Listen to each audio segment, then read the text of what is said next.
Hello à vous toutes et tous, bienvenue dans ce podcast sur le mood du moment. Avec le soleil en Scorpion, Pluton en Capricorne, Mars en Cancer et ce fameux passage appelé Samhain, on peut bien se l'avouer, c'est hyper challengeant en ce moment.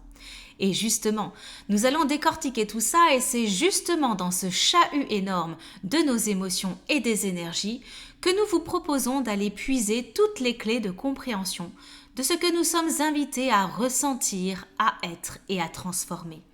Nous sommes Daisy et Julie Baudin, auteurs aux éditions Erol et Merci les livres, et nous aimons porter des projets qui ont du sens. Tout d'abord, pensez à liker, vous abonner et partager ce podcast afin de faire vivre cette chaîne. Vous êtes nombreux et nombreuses à nous suivre sur Insta et nous avions envie de vous embarquer avec nous sur les podcasts pour partager ces moments de reconnexion à soi à travers nos belles énergies d'amour et de respect. Ce rendez-vous se veut lumineux et porteur afin que chacune et chacun vous puissiez avancer sur votre chemin initiatique.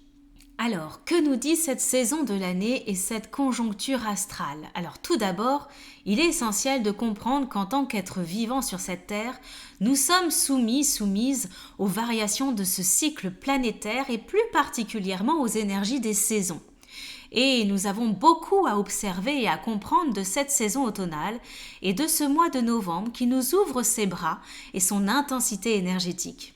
Alors, quelles sont ces transmissions de la Terre-Mère ? Il ne vous aura jamais échappé que l'automne est maintenant bien installé. Les feuilles jonchent le sol de la Terre-Mère, les heures d'ensoleillement sont moins nombreuses, nous plongeons de plus en plus dans l'obscurité. Énergétiquement, nous ressentons un grand changement, moins de fougue, moins d'élan et plus de mysticisme et de ressenti subtil. En contemplant les paysages, on ressent bien cette fin qui s'installe progressivement, cette saison qui nous invite à revenir de plus en plus à soi, à plonger notre regard à l'intérieur de nous, ou encore plus en profondeur que le mois précédent.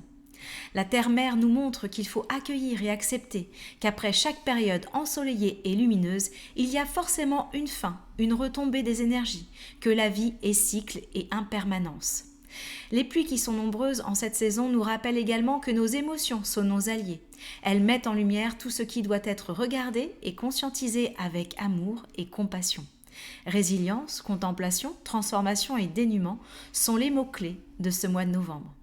Tout de suite, on comprend bien qu'un processus profond est en marche et qu'on ne peut pas rester indemne, il nous faut évoluer. Alors, quelle est cette énergie féminine qui nous traverse ? L'énergie qui va nous traverser en ce mois de novembre est celle de l'alchimiste, cette reine des ombres qui nous accompagne avec amour et douceur dans cette plongée intérieure et cette traversée de nos parts d'ombre les plus sombres. Telle une guide bienveillante, elle nous entraîne dans les bas-fonds de notre intériorité, avec courage et bravoure, pour mettre de la lumière et de la douceur dans ces recoins oubliés, délaissés, meurtris et à vif. L'alchimiste est cette fée sorcière qui n'a pas peur de l'obscurité et de nos parts sombres. Oh non, elle s'empare de chaque noirceur pour la transformer et nous libérer, qui nous aide à muer de notre ancienne peau pour nous révéler plus lumineuses que jamais. Elle nous accompagne dans ce processus de transformation et de transmutation pour ainsi renaître de nos cendres tel un phénix. Kali, Morrigan et Perséphone sont les déesses qui nous insufflent leur aide.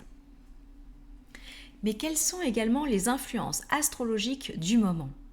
Les énergies du Scorpion nous traversent en ce moment et en ce mois de novembre.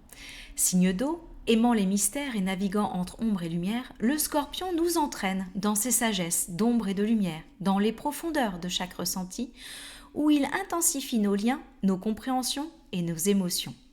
Avec lui, il est impossible de se détourner de soi, d'occulter la réalité, de fuir notre intériorité. Nos souvenirs, nos mémoires, nos passions et nos blessures sont mis en relief avec intensité. L'heure est aux libérations. Les tourments et souffrances doivent sortir afin de nous permettre de continuer notre progression personnelle et spirituelle. Pluton vit ses dernières heures dans le signe du Capricorne, en apportant encore certains ajustements quant aux leçons qui ont été acquises ces 16 dernières années. Il est question de se dépouiller des conditionnements, des croyances familiales et sociétales pour embrasser sa liberté personnelle en écoutant ses valeurs, ses envies, ses impulsions personnelles. Il n'est plus question de faire comme les autres, mais bien d'écouter son âme et ce qui vibre à l'intérieur de soi. Mars en Cancer, en opposition à Pluton, est également un impact fort dans cette conjoncture. Il sera parfaitement aligné à Pluton dès le 4 novembre, mais son impact va se répercuter jusqu'en avril 2025. Mars est la planète de l'action, de la détermination et du courage, mais aussi de la colère et de l'agacement. De par cette opposition, il est question de sortir des actions non réfléchies, des réactions sur un coup de tête, mais d'utiliser l'action juste pour œuvrer vers ses rêves. Pendant cette période, la colère peut être extravagante et inappropriée, mais elle sera source de libération, liée au trop-plein de frustration, de blocage et de résistance intérieure. Nous sommes comme une cocotte minute qui a trop contenu ses envies, ses pulsions de vie et qui a besoin d'exploser et de se libérer de ce qui entrave notre bonheur. Quelles sont les sagesses de la Lune ? Lune de mort et de renaissance, la lune de novembre est appelée lune brumeuse. En plein dans le signe du Scorpion, elle nous invite à observer avec objectivité et intensité chaque sentiment, émotion et souvenir dans une clarté totale pour apporter une pureté alchimique. Avec elle, nous nous dépouillons dans notre intériorité. La transformation est à la clé. La nouvelle lune aura lieu le 1er novembre à 13h48 en Scorpion et elle va renforcer la notion de fin, de deuil, d'un paradigme passé qui ne pourra plus exister. Une nouvelle lunaison qui impulse un nouvel ère dépouillé de l'ancien. Le signe du Scorpion est régi par Pluton, ce qui vient d'autant plus appuyer sur les messages des derniers jours de Pluton en Capricorne. Sa sortie en Capricorne est prévue pour le 19 novembre. Donc, cette nouvelle lune appelle à prendre en compte ce qui n'est pas encore libéré dans nos schémas, dans nos fonctionnements, et ce qui va devoir être totalement clôturé pour renaître de nos cendres. Nous sommes dans une lunaison de mort-renaissance du phénix. La pleine lune aura lieu le 15 novembre à 22h29 en Taureau, qui vient donner de l'importance à asseoir dans la matière et surtout par amour les nouvelles compréhensions, les nouvelles intentions de ce tournant qui nous attend dans quelques jours.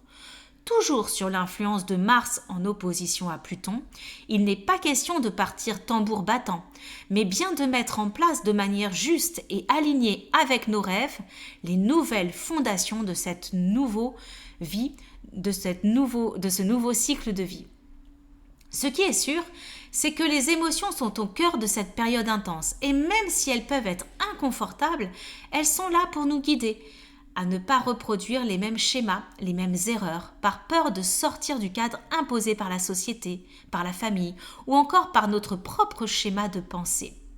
Le bonheur se vibre dans de belles énergies et non dans l'idée de vouloir faire entrer un rond dans un carré. Apprenez à écouter vos vraies aspirations, loin des « il faut » et « je dois », et vous trouverez le chemin aligné à celui ou celle que vous êtes. Quelle richesse nous offre Samhain ? Dans cette fin octobre, nous célébrons Samhain, cette fête païenne du Nouvel An des sorcières, qui nous invite à la transformation. Samhain symbolise la fin d'un cycle et le début d'un autre, la mort qui précède la renaissance. Le dieu soleil se meurt et la déesse retourne dans le monde souterrain de la terre-mère. C'est une fête d'espoir, au cours de laquelle on allume de nombreuses bougies en l'honneur du soleil et qui a tant brillé pour nous jusqu'ici et qui reviendra prochainement. Samhain symbolise aussi la nécessité d'effectuer cette traversée de l'obscurité en nous, afin d'aller chercher les métamorphoses et la renaissance. Alors, pour rentrer encore plus dans les énergies de cette saison, nous vous proposons 3 ouvrages de notre collection. Sorcière fille de la terre, qui est paru aux éditions Erol, Rituel d'éveil de la femme sacrée, paru aux éditions Erol, et Source de Wicca, paru aux éditions Merci les livres, MLL. Vous retrouvez ces ouvrages en librairie et sur tous les marketplaces, Cultura, Fnac, Amazon et tant d'autres. Merci de nous avoir suivis jusqu'à la fin de ce podcast, riche en transmission. À très bientôt.